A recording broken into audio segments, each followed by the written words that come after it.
Grönland. Kaum Vegetation, abgeschnitten vom Rest der Welt. Was bringt Europäer dazu, alles hinter sich zu lassen, um sich hier ein neues Leben aufzubauen? Ich wollte eine Kultur entdecken, die sich komplett von unserer unterscheidet. Der arktische Norden ist für Auswanderer ein neues Sehnsuchtsziel. Was macht seine Faszination aus?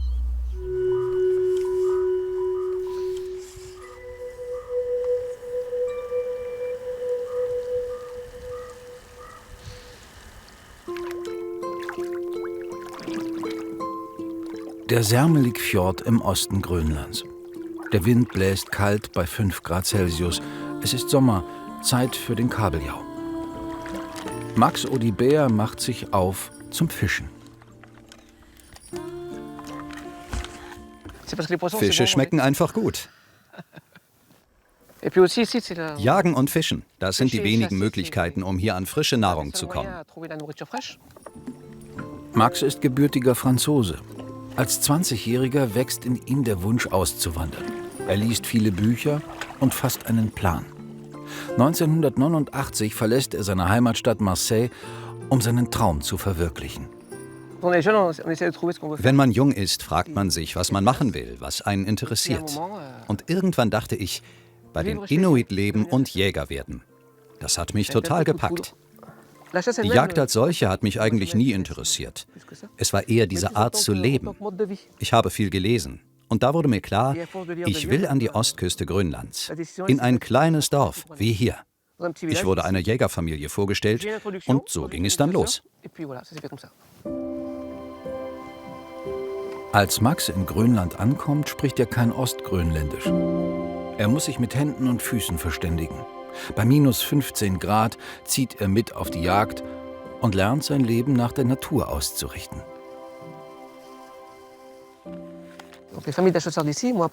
Die Jägerfamilien haben mir beigebracht, wie man sich auf dem Eis bewegt, denn ich bin im Winter angekommen. Sie zeigten mir, wie man ein Boot navigiert, Hunde hält, Netze spannt. Als Jäger muss man sehr viel wissen. Im Laufe der Tage, der Monate, der Jahre, der Höhen und Tiefen habe ich das dann nach und nach geschafft. Max ist selten allein im Fjord. Heute trifft er Kristen Wille, seinen Nachbarn.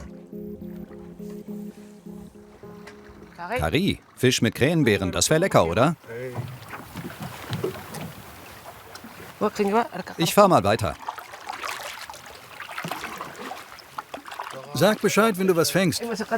Klar. In Grönland werden Fische nicht gefangen, sondern abgeholt, heißt es.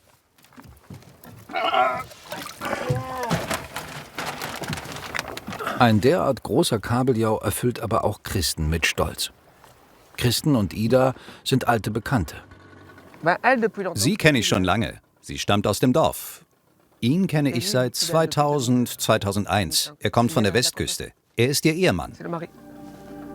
Im Osten Grönlands leben noch heute viele von der Jagd und vom Fischfang. Auch Kristen und Ida. Die Gegend ist unwirtlich, doch genau hier hat der 53-jährige Franzose sein neues Zuhause gefunden. Wie aus dem Nichts erscheinen am Ufer des Sermelikfjordes ein paar Holzhäuser. Tilerila, die einzige bewohnte Siedlung im Fjord. In den Sommermonaten erreicht man sie mit einem Boot, sonst per Helikopter. Als Max das Dorf vor mehr als 30 Jahren zum ersten Mal sieht, ist er wie gebannt. Ich komme an und beobachte. Meine Aufmerksamkeit war auf alles gerichtet, was passierte. Das hat meine Sinne komplett beansprucht. Es gab kein „das gefällt mir nicht“. Alles war neu. Das hatte ich gesucht. Ich wollte nicht anhand von Büchern lernen, sondern diese Art zu leben selbst entdecken.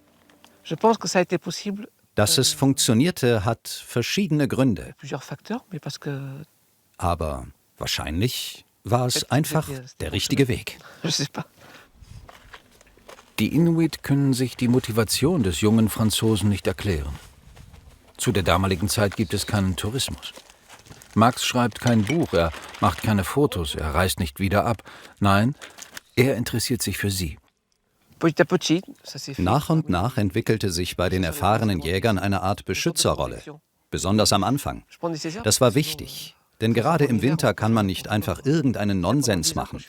10 Jahre, die ich hier als Jäger lebte, richtete sich alles nach dem Wetter, nach dem Zustand des Eises, nach der Schneedicke für die Schlittenhunde und der Beschaffenheit der Gletscher, wenn man mit dem Boot rausfahren wollte. Sie nennen das draußen Tila. Tila bedeutet Natur, aber auch Bewusstsein. Das Leben wird danach ausgerichtet. Seit mehr als 30 Jahren lebt Max in Tilerila.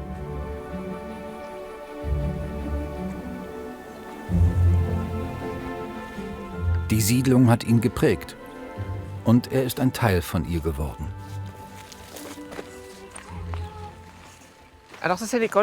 Das ist die Schule, die heißt Tilerilami Alivapi. Darin befindet sich auch die Kirche. Hier im Dorf wohnen ungefähr 60, 70 Einwohner. In Holzhäusern wie diesem. Wir haben kein fließendes Wasser, aber es gibt im ganzen Dorf Strom.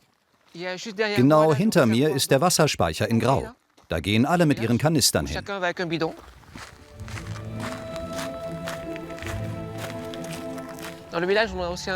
Wir haben hier im Dorf auch einen kleinen Laden. Von Sommer bis November kommen Schiffe aus Dänemark. Das ist gut, denn gerade haben wir Obst, Gemüse und Eier und alle möglichen Produkte. Das meiste davon, also Obst und Gemüse, gibt es ab Januar dann nicht mehr. Es ist ein Leben der Entbehrungen und eines, das große körperliche Anstrengungen erfordert. Straßen und Autos gibt es nicht. Alles wird getragen oder mit Schubkarren befördert. Wer nach Grönland kommt, muss mit Abgeschiedenheit klarkommen. Die größte Insel der Welt ist 2,17 Millionen Quadratkilometer groß. Fast 80% liegen unter einem Eispanzer. Um in die rund 700 Kilometer entfernte Hauptstadt Nuuk zu gelangen, muss man zunächst 1,5 Stunden mit dem Boot nach Kulusuk fahren und von dort ein Flugzeug nehmen. Grönland ist mit rund 56.000 Einwohnern eine der am dünnsten besiedelten Regionen der Welt. Ein Großteil lebt im Westen und in der grönländischen Hauptstadt. Mit seinen rund 18.000 Einwohnern ist Nuuk mit Abstand die größte Stadt der Insel.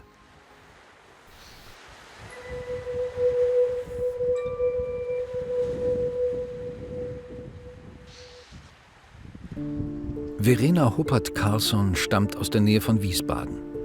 Sie hat in Dänemark Kultur, Kommunikation und Globalisierung studiert, bevor sie 2016 für ihre Masterarbeit nach Nuuk zog. Als ich in Nuuk gelandet bin, hatte ich das Gefühl, dass ich total entspannt und runtergekommen bin und dass es hier eine Art Zuhause ist. Ich mag, dass es sowohl Großstadt als auch so richtig Grönland ist. Die Fischer kommen hier rein mit ihren kleinen Booten und haben irgendwie den Fisch gefangen und die Rentiere. Und auf der anderen Seite kannst du ins Kino gehen und kannst zum Konzert gehen, kannst mit der Rolltreppe fahren, die einzige Rolltreppe in ganz Grönland, ja, irgendwie. Also diese Mischung ist eigentlich auch sehr attraktiv. Verena geht zum traditionellen Kalalia-Ragmarkt, der sich im historischen Teil von Nuuk befindet. Hier verkaufen die Jäger und Fischer der Region ihre Ware. Rentier, Robbe, noch mehr Rentier und da hinten, das ist Wal. Walspeck, das ist eine Spezialität. Und ich glaube, man muss damit aufgewachsen sein, dass es einem gut schmeckt. Es ist halt sehr zäh und dann isst man das. Manche essen es mit Sojasauce oder so eine Art Maggi-Kräuter. Es schmeckt schon gut, aber es ist jetzt nicht so was wir oft zu Hause essen. In Grönland ist die Amtssprache Grönländisch. In Nuuk sprechen die meisten auch Dänisch, nicht aber auf einem traditionellen Markt wie diesem. Doch auch wenn Verena die Sprache der Verkäufer nicht beherrscht, kann sie sich gut verständigen. In Grönland, es gibt ja sehr viel nonverbale Kommunikation. Also ich begrüße ja auch, wenn ich jetzt hier reingehe, sage ich ja nicht Hallo, sondern dann mache ich mit den Augenbrauen. Das ist Hallo. Und wenn er mir den Preis sagt und ich einverstanden bin, mache ich auch so. Und wenn ich nicht einverstanden wäre, würde ich so machen. Also anders als in anderen Ländern, wo man viel und verhandelt und redet. Und ich denke vielleicht an den spanischsprachigen Raum, wo das natürlich ein ganz anderer Lärmpegel wäre, wo es hier halt eher still ist, weil es auch sehr nonverbal ist.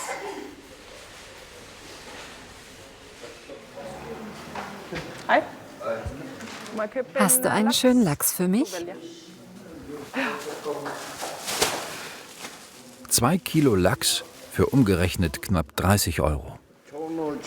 Ab. Stimmt so. Der Grund, warum ich gerne hierher ziehen wollte, ist auf jeden Fall die Natur und die Mentalität. Das sind die zwei Sachen, die mich am ehesten gereizt haben. Es gibt keinen Stress, wenn man heute was nicht schafft, dann schafft man es morgen. Und das ist sowohl im Privatleben als auch auf der Arbeit so. Die 34-Jährige arbeitet in der Personalabteilung der staatlichen Reederei Arctic Line, der Lebensader von Grönland. Denn nahezu alle Güter erreichen die Insel per Schiff. Dass die Menschen so spontan sind, liegt vor allem am Wetter, das jeden Plan zunichte machen kann. Sowohl am Anfang als auch jetzt finde ich es eigentlich immer noch irgendwie cool. Also das Wetter bestimmt. Man muss nicht selber überlegen. Es ist einfach, das Wetter bestimmt jetzt, okay, heute gehst du nicht raus. Oder das Wetter bestimmt, boah, heute scheint die Sonne, auf jeden Fall musst du raus, weil du weißt halt nicht, wie es morgen wird.